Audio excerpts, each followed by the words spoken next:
നമ്മൾ എങ്ങോട്ടാ പോകണമെന്ന് വെച്ചാൽ നമ്മളൊരു വീഡിയോ കണ്ട് നമ്മൾ അത് അത് ട്രൈ ചെയ്യാൻ വേണ്ടിയിട്ട് പോവുകയാണ്. ഇതാണ് നമ്മളെ സ്റ്റാർ. ഇതിൻ്റെ എക്സാക്ട് പ്രൊണൗൺസിയേഷൻ എന്താണെന്ന് എനിക്ക് അറിയില്ല, പക്ഷെങ്കിൽ ക്രപ്പ് എന്നാണ് ഞാൻ ഈ പറയുന്നത്. ഗൂഗിൾ നോക്കിയ സമയത്ത് ക്രൈപ്പ് എന്നാണ് അതിൻ്റെ പ്രൊണൗൺസിയേഷൻ എന്ന് പറയുക. പക്ഷെ എനിക്ക് ഇങ്ങോട്ട് അക്സെപ്റ്റ് ആക്കാൻ പറ്റാത്തതുകൊണ്ട് ഞാൻ ക്രപ്പ് എന്ന് തന്നെ വിളിക്കുന്നു, പറയുന്നു. നമ്മൾ ഇൻസ്റ്റയിലൊരു വീഡിയോ കണ്ട് ഞാൻ ഇട്ടിട്ട് ഇത് ട്രൈ ചെയ്യാൻ വേണ്ടി പോയി. ഈ വോയിസ് ഓവർ കൊടുക്കുമ്പോൾ ആക്ച്വലി നമ്മൾ രണ്ടാമത് ഇത് കഴിക്കാൻ വേണ്ടി പോവുകയായിരുന്നു. അപ്പം മനസ്സിലായല്ലോ അതിന് ടേസ്റ്റ് ഉണ്ട് എന്നുള്ളത്.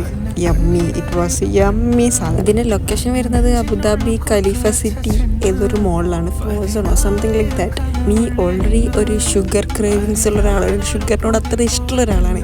അപ്പം ഇങ്ങനത്തെ ഒരു സാധനം കിട്ടിയപ്പോൾ നമ്മൾ വിടൂലല്ലോ, പിന്നെ നമ്മൾ ട്രൈ ചെയ്യുമല്ലോ. നമ്മൾ മൂന്നാളും നല്ല കുട്ടികളായിട്ട് ഫുൾ ഫിനിഷ് ചെയ്തിട്ടുണ്ട്, ഒന്നുപോലും നമ്മൾ ബാക്കി വെച്ചിട്ടില്ല. ഇതാണ് ആ ഷോപ്പ്. അപ്പം ഷുഗർ എല്ലാം ഇഷ്ടമാണെങ്കിൽ ഇങ്ങനത്തെ സാധനമൊക്കെ ട്രൈ ചെയ്ത് നോക്കാം. അത്രേ ഉള്ളൂ. നെക്സ്റ്റ് വീഡിയോയിൽ കാണാം. ബൈ.